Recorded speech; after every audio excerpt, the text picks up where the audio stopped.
So today we're going to look at refraction, and we're going to look at the mathematical relationship, which is called Schnell's law. Okay, so quick review.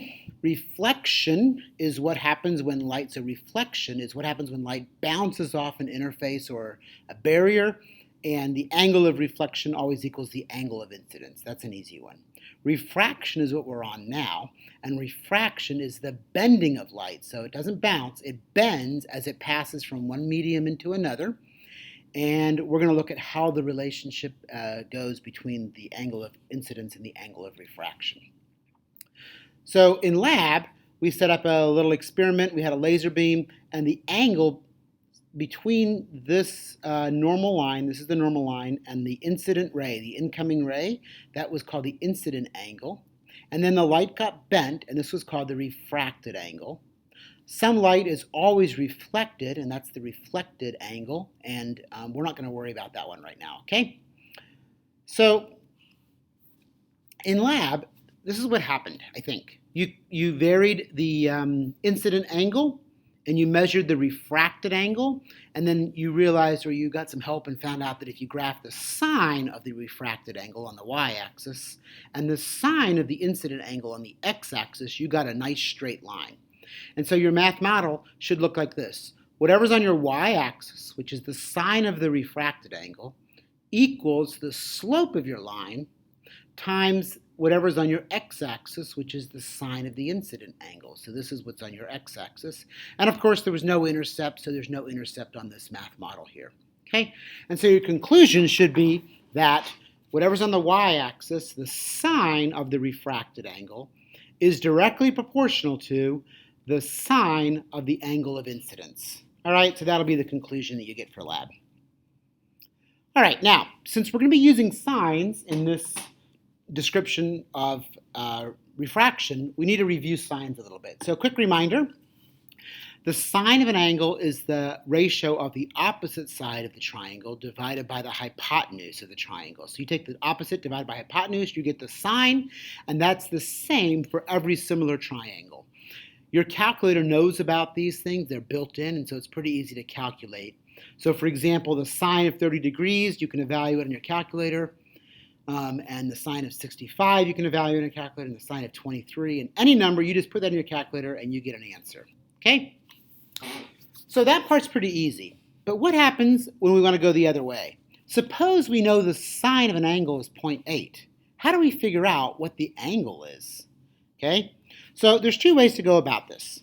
One way is a little guess and check. You could just guess. You could say, hey, I'm looking for an angle whose sine is 0.8. So you could try 45. The sine of 45 is 0.707. That's too small. Let's try a bigger angle. Let's try 55 degrees. The sine of 55 is 0.819. Ooh, that's too big. So it's somewhere between 45 and 55. So let's guess 50. If I do 50, that's still too small. 0.766 is too small. Try 53. Oh gosh, we're getting really close. 0.799. So it's a little bigger than 53. You could keep guessing and work it out, but there's a better way, and that is using the inverse functions. So if the sine of an angle is 0.8, then the way we find the angle is we use the inverse sine, which is commonly called the arc sine. Okay, so this is kind of how it goes. If the sine of an angle equals a ratio, so this is a ratio, this is like 0.8. So if the sine of an angle is a ratio, then the inverse sine of the ratio will tell you the angle. Okay, so in this case, it looks like this. If the sine of theta equals 0.8, then the angle is equal to the arc sine, or the inverse sine, of 0.8. And when you plug that in, you get 53.13. Let me show you how to do that on your calculator. If you have a TI-30X series, the inverse sine is right here. See where it says sine to the -1? So you're going to hit the second function and then sine. That gets you the inverse sine. And then you're going to put in 0.8. So you're going to hit inverse sine of 0.8, and that'll tell you 53.13 degrees. If you're on a graphing calculator, you're going to hit the second key, and then you're going to hit sine again, because inverse sine is right here. And you're going to take the inverse sine of 0.8, and again, you'll get 53.13. Now this assumes you're in degrees mode on your calculator. If you're not in degrees mode on your calculator, you're going to have to put yourself in degrees. On the TI-30Xs, it tells you right here you're in degrees mode. On these guys, it doesn't tell you what mode you're in. You'll have to go to the mode, push mode, and then look and see and make sure you're in degrees mode. Okay, so if I know that the sine of an angle is 0.626, then I can find the angle. The angle itself will be the arc sine of 0.626, which is 38.76 degrees. And you can check it. You can now take the sine of 38.76 and see if you get 0.626. That's how you confirm it. Okay? I had a bunch more practices here. I'm just going to flip through them. If you're interested, you can pause the video at this point and just make sure on your calculator you can do all these. But they're fairly straightforward. Maybe these are a little harder. If the sine of theta is 0.25, take the inverse sine of 0.25, and you should get 14.5. All right? All right, so we're going to use that. So here's our basic setup. We have a beam of light coming. It strikes an interface right here, and it's refracted. Okay? So this boundary we call the interface. It's the line that separates the air from the water or whatever these two media are. Okay? The line that is perpendicular to the point of contact is called the normal line. So remember, in mathematics, normal means perpendicular. So there's my normal line. The incident ray is the ray that comes into the interface, and the reflected ray is the ray that bounces off of the interface, and the refracted ray is the ray of light that gets bent as it goes into the interface, into the new material. Okay, so those are what we're going to call them, the names. Now, the angle of incidence, whatever this angle is here, in this case it's 60 degrees or so, that angle of incidence will always equal the angle of reflection. So this is also 60 degrees. That's pretty easy. What we care about is how do you find the angle of refraction? How do you find this angle down here? Okay, so quick reminder, we are going to call this angle here between the normal and the incoming ray, we're going to call that the incident angle, and the angle between the refracted beam of light and the normal down here, we're going to call that the refraction angle, or the angle of refraction. Okay, so that's how we're going to use our words. So that's a fairly important screen in terms of identifying the parts of the problem. All right, so when we solve a problem, we're going to draw a diagram that looks something like this. We're going to have N1 and N2. A beam of light comes here and then goes there. So this is the incident angle, this is the refracted angle, and this is the slowdown factor, or the index of refraction for the incoming beam, and this is the index of refraction for the outgoing beam. So it turns out that the mathematical relationship between all these is given by something called Snell's law, and it looks like this. N1 times the sine of theta 1 equals N2 times the sine of theta 2. So N1 times the sine of theta 1 is the incident ray. It's the one coming in. So N1 is the index of refraction of whatever it's traveling in, and theta 1 is the angle of incidence. So when you calculate N1 times the sine of theta 1, that is going to equal N2 times the sine of theta 2. So the refracted ray down here, this angle is different because N2 is different. But if I take N2 times the sine of this angle, I'm going to get the same thing as this N times the sine of that angle. So this is what's called Snell's law, and it should be in your toolbox. Okay?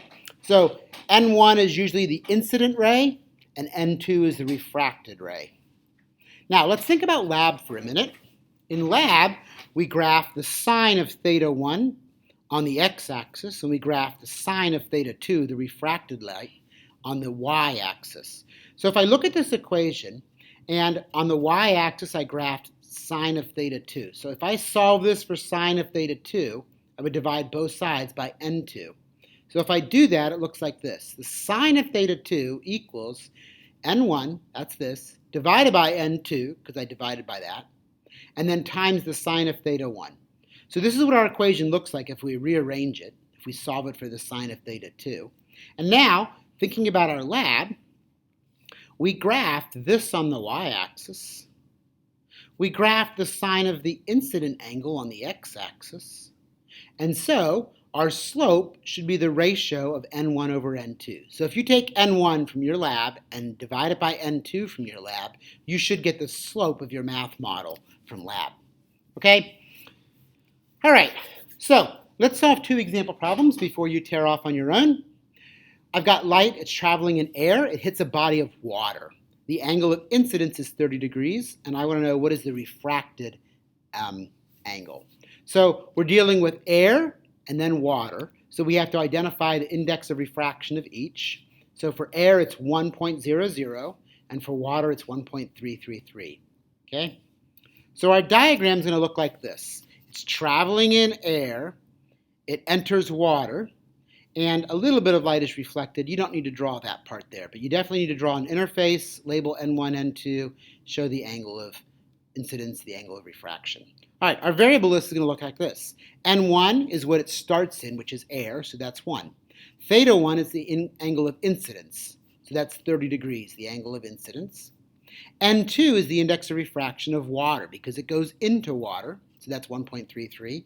And we don't know theta 2. We're trying to find the angle of refraction here. Okay? So our plan is going to be to solve Schnell's law for theta 2. So we're trying to find this thing right here, theta 2. Now to get theta 2 by itself, we first of all have got to divide both sides by n2. So if I take both sides divided by n2, then I get sine of theta 2 by itself, so that's right here, equals n1 sine of theta 1 over n2. Now here's where it might be a little new for you. If the sine of the angle is this mess, then how do I find the angle? Well, the angle will be the arc sine of this big mess. So if I want to know what is this angle right here, I've got to take the arc sine of this whole mess. All right? So there's my algebraic solution. I can plug in my numbers. N1 is 1, theta 1 is 30 degrees, N2 is 1.33. Plug that all into my calculator, and it turns out theta 2 is 22 degrees. Okay, and that's the one we used as our test case yesterday in lab. All right, so that's how we're going to solve the problems. Now, as you make your diagrams, you need to know something to help you get the diagrams accurate. If I have light coming along and it strikes an interface, and the material that it's going into, if it's more optically dense, that means that index of refraction is higher, it slows down more, then the light is not going to keep going in a straight line. It's going to get bent towards the normal. Okay, so this is the way it would have gone if it didn't hit an interface or a boundary.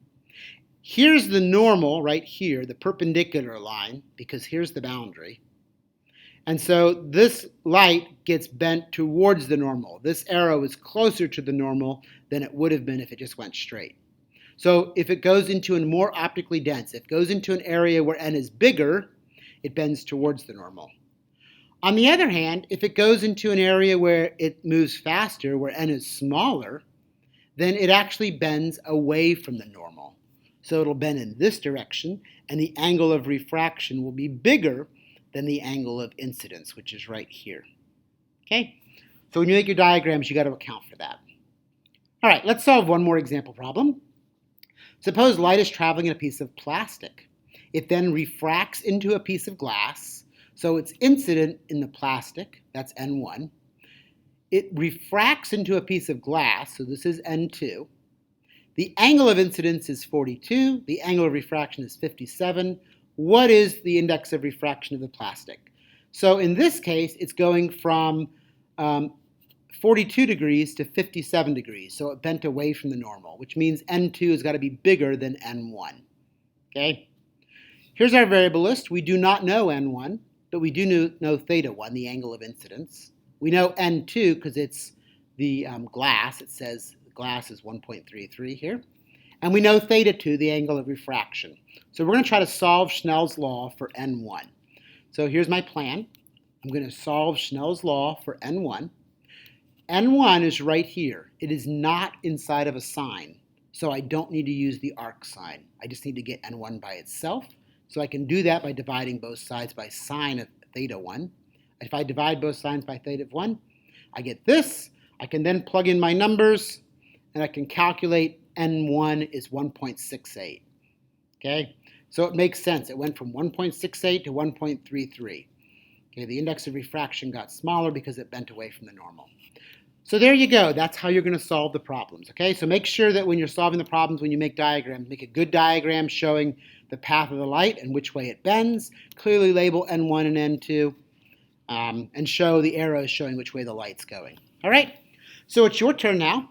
You're going to open the problem set. The first couple don't require solutions. They're easy calculations. Just using the calculation of N equals C over V. And then once you get those done, you can move on to the more complicated problems. So a quick reminder, the very first few problems that you're going to solve are just the kind of problems we started with yesterday, solving this equation right here. So I'll give you, for example, N and C and ask you to find V, or maybe I'll give you C and V and ask you to find N. So the first couple problems on the assignment, you do not need to show solutions. But down there where it tells you to start showing solutions, you should do that. All right? Okay, good luck.